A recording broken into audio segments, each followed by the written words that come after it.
Ramagat Ceann Comhairle, and I'd also wish Minister McConalogue all the best.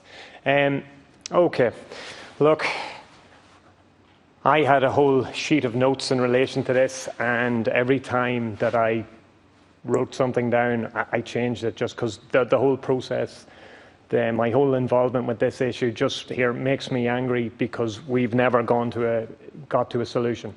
The reason why I decided to do this at this point was a number of recent events. On July 5th, early on a Sunday morning at 3:35, a family in Dundalk were very lucky to get away with their lives. It's an area in Dundalk called Clontigora Court, and there had been an arson attack. And I've been on a number of these type of attacks over the years, but this was by far one of the most serious. And it was a case where two of the family got out, luckily enough, and three of the family were upstairs. That was a father, a pregnant mother of 8 months, and also a 4-year-old child. And they were forced to jump out of a second-storey building, and obviously there were a number of them injured, but luckily nobody was killed. So that's the seriousness with which criminal gangs are operating in Dundalk. As regards drug crime, all you need to do is do a Google search. You will find that the guards have been incredibly vigilant, that their operations, since they've put particularly a drugs unit in operation, you'll find fines of 30,000, 35,000, cocaine, crack cocaine, heroin. I think it's straightforward enough to say we've all seen the National Drug Treatment Reporting System report, which speaks about obviously the absolute increase in relation to cocaine use, which everybody realises, but also crack cocaine. And I myself, from talking to community activists, have been consistently told about dealers being really, really sound to some of their customers and telling them, I know things aren't great at the minute, I don't necessarily have a great supply of heroin, but don't worry, I have plenty of crack cocaine and I'll sort you out with that.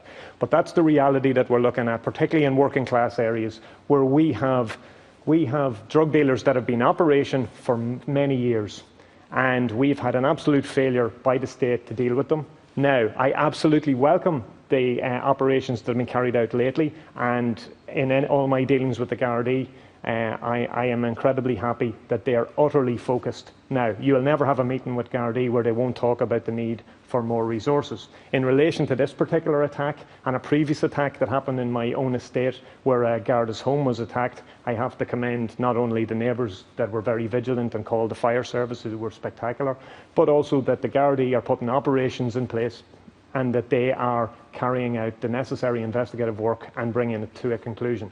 And that's to be welcome. But my difficulty with the entire drugs problem is, who do you deal with at cabinet level? I went to a meeting just before the last election with Gerry Adams with Catherine Byrne, who was the junior minister, who basically stated that unless you had somebody serious at cabinet level who was willing to drive the project in relation to dealing with dangerous criminals, also in relation to ensuring that there were a sufficient amount of addiction services, because guards will tell you they're constantly arresting people who need services and can't get them.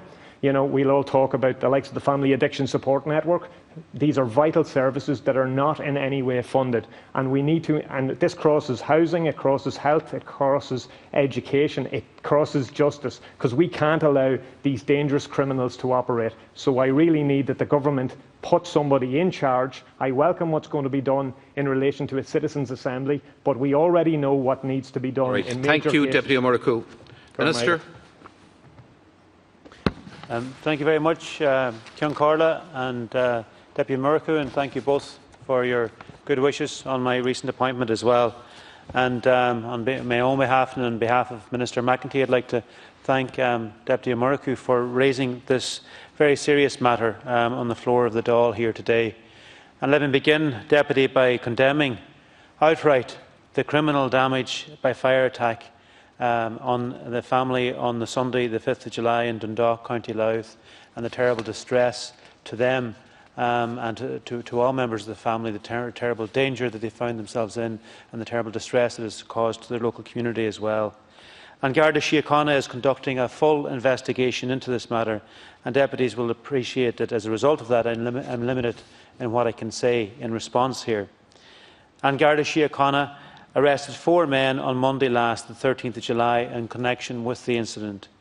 Minister McEntee understands 2 of the men were released without charge, and a file is being prepared for the Director of Public Prosecutions, while the other individuals were charged in relation to separate matters and appeared in court yesterday, Tuesday the 14th of July. The Minister would appeal to anyone with information in this matter to please contact An Garda Síochána at the incident room at Dundalk Garda Station or using the Garda confidential line. We very much share the Deputy's concern about the serious issue of drug crime and also drug-related intimidation in communities, which involves the targeting of persons who use drugs or their family or friends in relation to a drug debt. I appreciate that the threat of violence to enforce drug debt impacts people's lives and their communities. While the reality is that drug-related crime occurs nationwide, in many instances the communities most acutely affected are already marginalised and contending with other forms of criminality associated with the illicit drugs trade. Government policy is guided by the National Drug Strategy, which represents a whole-of-government response to the scourge of drug and alcohol abuse in the country. Implementation of the strategy is led by my colleague, the Minister for Health and the Minister of State with special responsibility for the National Drug Strategy and health promotion, although obviously the strategy includes a wide range of actions for all stakeholders, including Department of Justice and An Garda Síochána. As the Deputy may be aware, there is a specific action in the National Drug Strategy in relation to drug-related intimidation.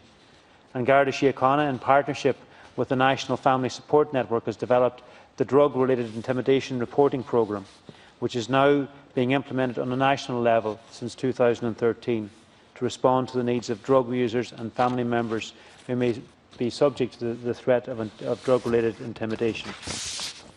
In fact, Ireland's National Drug Strategy is unique among national drug strategies across EU member states in recognising the need to address drug-related debt intimidation at a community level.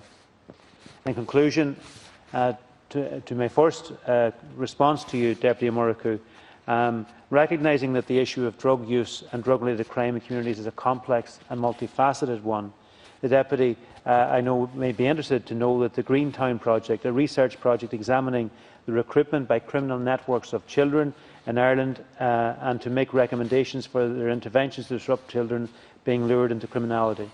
The project is being led by the REPPP project, which is the research evidence into policy programmes and practice at the School of Law and the University of Limerick, and is a strategic research partnership with the University of Limerick, funded by the Department of Children and Youth Affairs and supported by the Minister's own department. I look forward to Deputy O'Murrochú's further contribution, and I will come back with further information in my closing response. Thank you, Minister. Deputy O'Murrochú. Yeah, no, I appreciate that. Look, and I accept there's been a lot of good work and there has been extra resourcing of the guards, but the guards will tell you they don't have all the services that they require. We've had, when I talk about attacks, the actual drug squad had a car that belonged to them in Dundalk that was actually attacked at the Garda station. That's the level of brazenness in relation to criminal gangs that have just operated for too long, and we really need to deal with them. As regards addiction services, the guards will tell you consistently they are insufficient. They are lifting people for sometimes minor, sometimes more serious crimes, and they cannot access addiction services. So we're going round in a circle. And I'm back to the situation whereby we really need a person at governmental level that takes in the people from health, that takes in the people even from the local authorities on housing, because we have issues there. In relation to, I can talk in my own town, where a huge amount of serious players and drug dealers, they own their own houses, they have plentiful supplies of money, and I also say that's where the Criminal Assets Bureau needs to come in. But they will use people who are vulnerable, and that they will use them as their front end, and that's what needs to be dealt with, because we're talking about communities that have been living with this for 10, 15 years in a serious way. These criminals are becoming more brazen. We need to take them on. We also need to really ensure that we're serious about harm reduction. Look, the superintendent in Dundalk said at a recent JPC, drugs is literally the most serious issue he has to deal with in his region, and he requires greater resources, particularly to be able to give to the drugs unit what it requires. We have had a chief super who said that we're going to lose an entire generation to cocaine, and we need to ensure that this is dealt with at cabinet level, that somebody takes control, and that we can deliver a solution and we can look after our communities that are suffering from all this criminality. And thanks again, Deputy Murricu. And Garda Síochána continues to proactively tackle all forms of drug crime. And I know from your own contribution here tonight how they're making a tremendous effort in Dundalk, but that needs to continue and to be supported. The Garda National Drugs and Organised Crime Bureau is having significant success in disrupting drug trafficking and the supply of illicit drugs in Ireland, as well as organised crime groups. Since its establishment in March 2015 until the end of June this year, the Bureau has seized, for example, illicit drugs to a value of €182 million, cash believed to be the process of crime to the value of €14 million, and 122 firearms and over 5,000 rounds of ammunition. It is work that is supported by the divisional drugs units nationwide and, of course, more generally by all Gardaí working in local communities. With respect to Garda resources working with communities in Dundalk in particular, there are currently 184 Gardaí assigned to Dundalk as of the end of May 2020. This is an increase from 147 Gardaí, or an increase of 25% since the end of 2015. However, as the Deputy will be aware, a key principle arising from the report of the Commission on the future of policing is that policing is not the responsibility of the police alone, but also involves other agencies of government, such as health or social services, as well as other sectors of society. This principle is the centre of a new policy on community safety, which is being developed by the Department of Justice. The policy, which will be given a statutory basis in the new Policing and Community Safety Bill, proposes to establish and support a system of community safety at local level across the country. Through cross-sectoral collaboration by drawing on the available services, these systems will be best placed to identify, support and implement community safety according to the needs of the local community.